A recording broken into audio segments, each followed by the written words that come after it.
여러분들이 알다시피 돌아오는 목요일이 바로 추석 명절입니다. 아마 모두들 명절 분위기가 아니다, 또 명절 기분이 나지 않는다, 그렇게 말하고 있습니다. 코로나와 경제가 어려워서 살아내기가 참 힘들어서 그렇다라고 할 수가 있습니다. 벌초도 성묘도 하지 말아라, 고향에도 부모님에게도 가지 마라, 오지 마라, 사회적 거리를 두라, 집합을 하지 말라, 전부 다 하지 말라, 그런 것만 우리는 계속 듣고 있습니다. 전부 하지 말라인데 그 중에 한마디 하라는 것이 있습니다. 그게 뭐냐? 마음은 가까이 하라, 그렇게 말하고 있습니다. 마음은 가까이 하라. 우리가 사람과 사람 사이는 거리가 아니고 마음인 것은 분명합니다. 마음이라도 부여하게 해서 추석 명절을 보내야 되겠습니다. 사람이 사는 곳에는 절기가 있고 잔치도 있고 축제도 있습니다. 명절도 있고 놀이도 있습니다. 그래서 우리 사람을 놀이하는 혹은 유의하는 인간으로 그렇게 구분해서 말씀드릴 수도 있습니다. 성경에도 많은 절기가 있는데 그 중에 우리가 알다시피 3대 절기가 있습니다. 첫 번째는 유월절입니다. 그 애굽에서의 구원을 감사하는 거, 현재적으로 말하면 예수 안에서 구원을 절구하는 그런 절기가 됩니다. 77절 혹은 맥추절, 오순절이 있습니다. 그거는 첫 수확을 감사하는 것입니다. 내 생업 혹은 내 사업, 산업의 복주심에 감사하는 그런 절기가 됩니다. 그리고 초막절, 장막절, 수장절이 있습니다. 그 광야 인도에 감사하고 수확을 추수로 해서 감사하는 겁니다. 오늘 우리가 드리는 이 추수 중추절이 여기에 해당된다고 해도 과언이 아닙니다. 그리고 지금까지 살아온 것에 감사한다는 사실입니다. 우리나라는 보통 4대 명절이 있습니다. 설날이 있습니다. 한석이 있고 추석이 있고 단오가 있습니다. 혹은 어떤 사람들은 거기에 단오를 빼고 동절을 넣는 사람들도 있습니다. 설날은 우리가 잘 알다시피 신년온단이라고 그랬습니다. 한식도 조상의 산소를 찾고 벌초를 하고 그런 것입니다. 이 추석은 중요한 명절 중에 하나가 됩니다. 그래서 추원, 보본이라 그랬습니다. 추원이란 말은 조상들, 부모님의 은덕을 기억하고 경외하고 공경하는 걸 말합니다. 보본이라는 말은 나의 나됨을 알고 그 은혜에 감사한다, 그런 뜻을 가지고 있습니다. 추석을 우리는 중추절이라 그랬습니다. 혹은 8월 한가위다라고 그렇게 말합니다.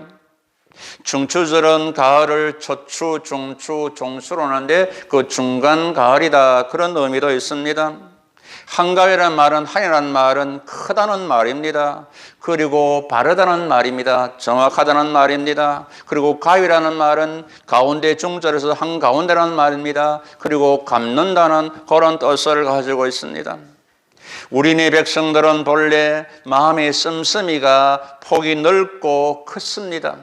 그리고 사람이 바르고 고닫습니다. 그리고 중심을 잡고 살아온 그런 민족입니다. 우리가 추석 명절을 맞이해서 어려운 시대를 보내고 있습니다.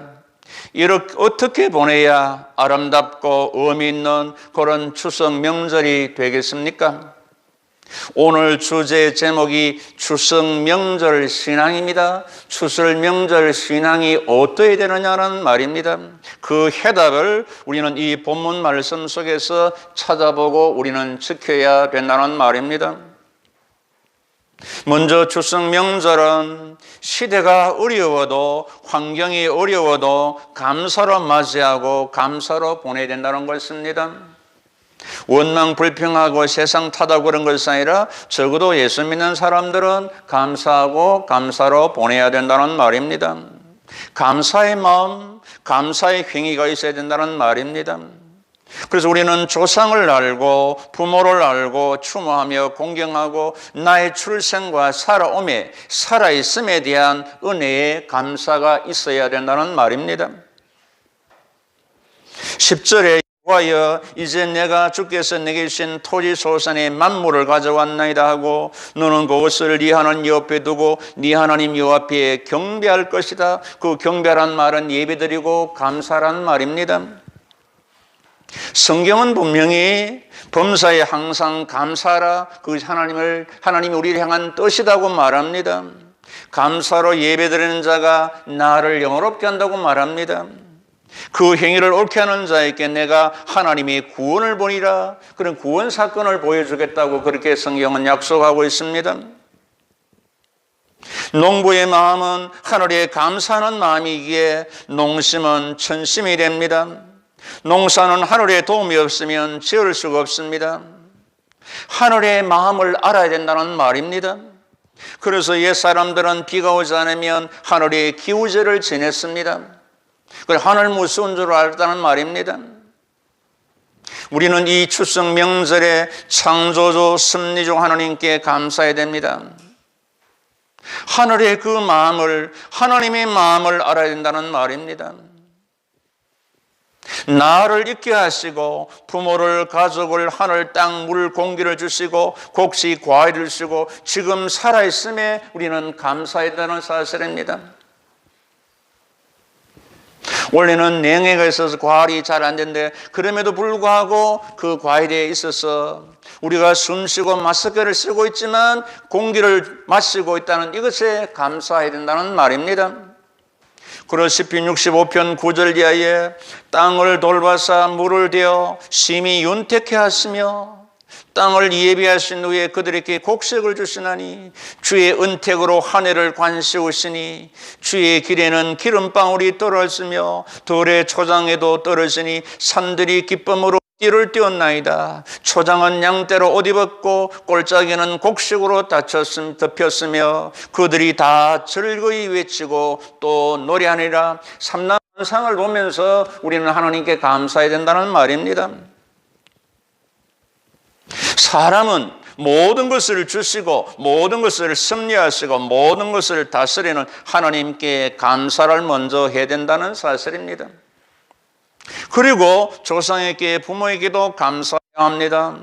평소에도 감사했지만 명절을 통해서 더 감사하는 마음을 회복해서 그래서 우리는 감사하는 마음을 가지고 용돈도 드리고 선물도 전하고 그렇게 하는 것입니다. 건강도 돌봐드리고 하는 것입니다. 7절에 우리가 우리 조상의 하나님 여호와께 부르짖었더니 여호와께서 우리의 음성을 들으시고 우리의 고통과 산고와 압자를 보시고 우리를 인도하시고 젖과 꿀이 흐르는 땅으로 주셨다라고 말합니다. 본문에 조상이라는 단어가 여러 번 등장합니다. 아브라함의 하나님, 이삭의 하나님, 야곱의 하나님, 그 하나님, 그것이 나에게도 우리 부모로부터 나에게도 오는 그 하나님을 우리는 알아야 한다는 말입니다. 조상들의 기도로 조상들의 땀으로 살아왔고 조상들의 부모의 하나님께 기도하여 우리는 감사하며 살아갔던 것처럼 우리 역시 그렇게 살아가야 되는 것입니다. 그래서 우리는 용돈을 드려야 된다는 것입니다. 조금 있으면 용돈 받을 부모님이 안 계실 수도 있습니다. 그럼 우리는 살아계실 때 그런 용돈도 드리고 감사도 해야 된다는 말입니다.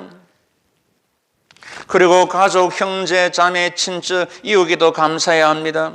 그간 멀어지고 소원해져 있었다면 이런 명절을 통해서 안부를 주고받고 소통하고 위로 격려하고 감사할 때 관계가 회복되고 돈독해지고 그것이 더 강화되어진다는 말입니다. 사람은 있는 것에 감사하기보다는 없는 것에 불평하기가 더 쉽습니다. 그런데 성경은 하나님의 사람은 환경 여건을 떠나서 항상 범사에 감사하며 살아갈 것을 우리에게 명령하고 강조하고 있음에 주목해 볼 필요성이 있습니다. 그래서 우리는 모두에게 감사하는 그 영성을 회복해야 된다는 말입니다. 그리고 추석 명절은 감사와 함께 기쁨이 있어야 된다는 말입니다. 추석 명절은 너와 내가 부모, 자식이, 형제와 자매가, 식구와 가족이, 일가 친척이 함께 기뻐하고 함께 즐거워하는 것입니다. 11절에 네 하나님 여호와께서 너와 네 집에 주신 모든 복으로 말미암아 너는 레위인과 너희 가운데 거류한 객과 함께 즐거워할지어다 그랬습니다. 여기에는 돈이 있고 없고 잘 살고 못 살고가 아니라는 것을 가르쳤습니다. 하나님께서 내게 주신 복을 따라서 은혜를 따라서 함께 즐거워하라. 명절이 즐거워야 하는데 보이지 않는 서로 간의 신경전을 벌인다든지 그간의 섭섭함, 서운함, 묵은 불만을 터뜨린다든지 그간의 갈등이 폭발해서 싸움을 일으키고 그렇게 해서는 되지 않는다는 말입니다. 명절에는 할 수 있는 대로 서로 비교하지 마십시오. 나는 몇 평에 사는데 등등 아픈 곳을 끌지 마시기를 바랍니다. 지나치게 자랑하지도 마시기를 바랍니다. 섭섭함을 노출시키지도 마시기를 바랍니다. 덕담과 위로와 격려가 필요하다는 사실입니다. 멀어진 거리감이 있다면 거리를 좁히는 계기가 되어야 된다는 것입니다. 문화인류학자 에드워드 홀은 인간과 인간 사이의 거리 공간을 연구하여 사람 사이의 심리적 거리를 4가지 유형으로 이렇게 우리에게 설명합니다. 첫 번째는 밀집 거리, 서로 손이 닿아서 냄새를 맡을 수 있는 거리, 가족들이 접촉하는 거리, 어쩌면 친밀 거리라고 할 수가 있습니다. 두 번째는 개체 거리가 있습니다. 다른 사람과 일상적인 목소리로 대화를 나눌 수 있는 거리, 자세히 볼 수 있는 그런 거리입니다. 그리고 사회 거리가 있습니다. 큰 소리로 부를 수 있는 거리, 친구나 직장 동료들 간의 상호작용이 이루어지는 거리로 분류했습니다. 그리고 공중거리, 대형 음향시설을 통해서 접촉할 수 있는 거리, 그렇게 나누었습니다. 지금 우리는 사회적 거리를 두고 집합 만남이 없이 살아내야 하는 그런 상황입니다. 그럼에도 불구하고 우리는 마음이라도 밀접 거리를, 친밀 관계 그 거리를 좁혀 나가야 된다는 말입니다. 명절은 사람 냄새를 맡고 함께 뒹구는 것입니다. 마음의 벽이 없이 소통하는 것입니다. 가족 중에 누구에게 접근하는 것이 싫고 거리감이 있으면 되지 않는다는 말입니다. 사람이 같이 가깝게 앉아 있어도 물리적 거리는 가깝지만 심리적 거리가 먼 사람도 있다는 말입니다. 이래서 온전한 가족이라 할 수가 없는 것입니다. 그 심리적인 벽을 깨고 거리를 좁혀 소통하고 친밀해야 된다는 말입니다. 요엘 1장 12절 이런 말씀이 나옵니다.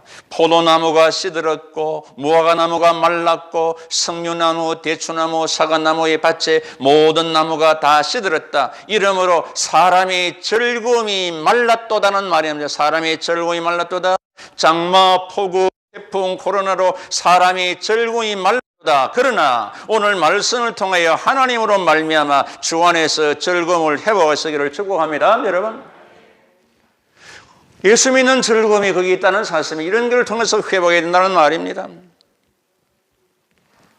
상황이 장마가 폭우와 태풍 코로나로 이름에도 불구하고 하나님께서 말씀하십니다. 하나님께 감사하라, 여호와를 기뻐하라. 이것이 너희의 진정한 힘이다. 그것이 개인적인 힘도 되고 가정의 힘도 되고 교회의 힘도 되고 나라의 힘도 됩니다.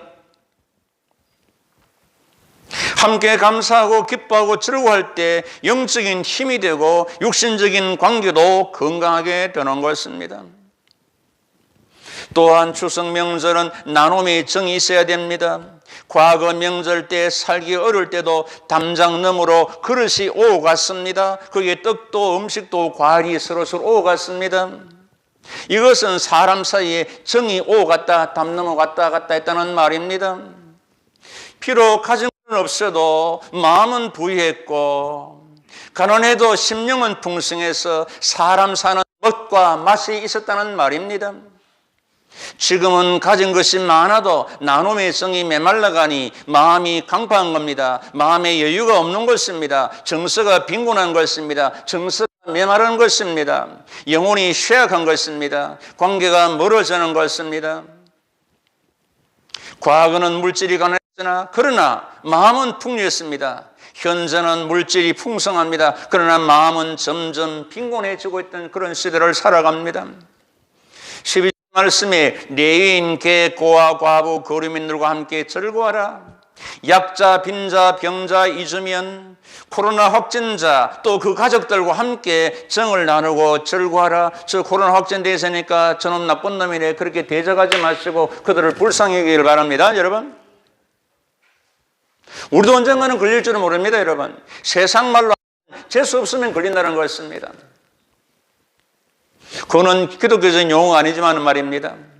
그래서 약사나 빈자나 변호나 확진자 그 사람들을 생각해 보지는 거 아니라 그들도 불쌍히 여기고 그렇게 정을 나누어야 된다는 말입니다. 13절 이하에서 이렇게 했습니다. 받는 것 주면서 살아라. 있는 것 나누며 살아라. 얻은 것 베풀며 살아라. 이렇게 살면 손해가 아니고 부유하고 즐거움 있고 그것이 내게 언젠가는 돌아온다. 전도서 11장 1절에 너는 네 식물을 물 위에 던져라. 여러 날 후에 그로 찾는다. 누가복음 6장 38절에 주라 그러면 너에게 줄 것이니 고이 후일이여 누르고 흔들어서 넘치도록 하여 너에게 안겨주리라. 주고 나누고 베풀 때 믿음의 마음의 그런 명절이 되고 관계의 명절, 즐거운 명절이 되는 줄로 믿습니다. 여러분, 아멘. 이때 좀 크게 하소. 할렐루야. 여러분요. 아멘. 크게 하는 사람은 아이고 지금 살기도 어려운데 우선 내부터 살아야 되겠습니까? 그러면 예수 마음이 아닙니다. 던지면 찾고 주면 받고 나누면 얻고 신구약 성경이 공통적으로 약속합니다. 요즘은 그런 풍습이 없지만은 옛날 추석 때는 널뛰기가 있었습니다. 널뛰기.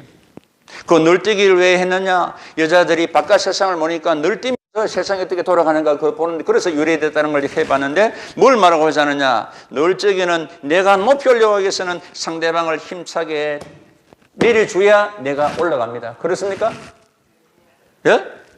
여러분 표현은 너를 안 띄봐서 도저히 모르겠습니다. 그런 표정인데 원리는 그렇습니다. 한쪽에 팍 튀어줘야 올라가고 여기 또 내려줘 올라갑니다. 그렇습니까? 나보다 더 어려운 사람이 있으면 전화를 하시고 격려하고 정을 나누십시오. 그러면 여러분들도 높아집니다. 아멘, 여러분. 그리고 믿음의 선조 부모로서 자손, 후손, 자녀들에게 계승, 계대, 전수할 것이 있어야 됩니다. 오늘 주제가 추설, 명절, 신앙이죠. 앞에서 말씀드렸죠. 본문의 조상의 하나님 단어가 계속 나옵니다. 먼저 믿고 있는 부모가, 조부가, 조모가 신앙을 전수하고 선행을, 기도를, 감사를, 나눔을, 기쁨을, 화목을, 형제의 우애를 계승해 주도록 해야 된다는 말입니다. 그것은 말로서, 행실로서, 모범으로, 삶으로서 보여줘야 된다는 말입니다. 그래야 나중에 여러분들이 계시지 않을 때 여러분들의 후손이 여러분들이 했던 그 선하게 한 것을 기억하고 아름답게 추구해서 그 사람들의 삶에 적용하며 살게 된다는 말입니다. 그래서 디모데후서 1장 3절에서 내가 밤낮 간구하는 가운데 쉬지 않고 너를 생각하며 청결한 양심으로 조상적부터 섬겨오는 하나님께 감사하고 네 속에 거짓 없는 믿음이 있음을 생각합니다. 이 믿음은 먼저 네 외조모 로이스와 네 어머니 유니게 속에 있더니 네 속에도 있는 줄 확신하노라 그랬습니다. 외조모 로이스의 청결한 양심, 거짓 믿음이 어머니 유리에게 정수되고 유니게에서 아들 디모데에게 그것이 증거되었다는 말입니다. 그 청결한 양심이, 거짓 믿음이 증거됐다. 그렇습니다. 오늘 저희들이 부모된 입장에서는 청결한 양심이, 거짓 믿음이 다음 세대에 증거되어야 된다는 말입니다. 조상과 함께 하셨던 하나님이 후손들과도 함께 하신다는 말입니다. 그래서 15절 말씀처럼 기도하는 것입니다. 원하건대 주의 거룩한 처소 하늘에서 보시고 주의 백성 이스라엘에게 복을 주시며 우리 조상에게 맹세하여 우리에 계신 적과 꿀이는 땅에 복을 내리소서 할지니라. 아멘. 여러분, 신앙과 삶이 전수 개성되어서 가족이 화목하고 가정이 행복하고 가문이 경건하기를 건성하기를 축복합니다. 여러분, 이렇게 추석 명절을 감사로 기쁨으로 나눔으로 신앙과 삶을 전수하고 기도하며 그렇게 보내야 이 추석 명절이 의미가 있는 것입니다. 이렇게 추수 명절을 감사로 기쁨으로 나눔으로 보내면 어떻게 되어지느냐? 16절을 보십시오. 이와 같은 규례와 법도를 마음을 뜻을 다하여 지켜 행하면, 이렇게 하면 15절 하나님이 보시고 사람과 땅에 복을 주시리라. 18절 보배로운 백성이 되리라. 19절 찬송영의 영광을 삼으시고 뛰어나게 하시고 하나님의 성민이 되리라. 아멘. 여러분, 하나님의 규례와 법도를 마음을 다하여 지키고 감사로 기쁨으로 나눔으로 다 함께 즐거워하면서 하나님 약속하신 사람과 생업의 복을 받고 하나님의 백성 성민으로서 영광 가운데 살아가시는 여러분들과 여러분들의 가정과 가문 되시기를 하늘과 땅 영과 육 현재와 미래 만복을 주시고 누리게 하시는 주 예수 그리스도의 이름으로 축복하고 축원합니다. 여러분.